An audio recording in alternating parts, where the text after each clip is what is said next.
आणि भविष्य उजळते. आजचा अभ्यास बशील हातात पुस्तक, भविष्य आपल्या हातात. दररोज थोडा थोडा अभ्यास केला तर यश आपोआप मिळते. मोबाईल थोडा बाजूला, पुस्तक उघडलं. आरशाला पाय मारायला, पुस्तकाला हात द्यायचा. अभ्यासाबरोबर मैदानी खेळ सुद्धा महत्त्वाचे असतात.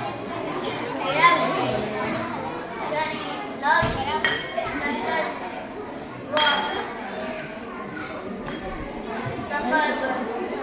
शारीरिक हालचालीमुळे मेंदूतील रक्तभिसरण वाढते, ज्यामुळे एकाग्रता व स्मरणशक्ती वाढते. चला तर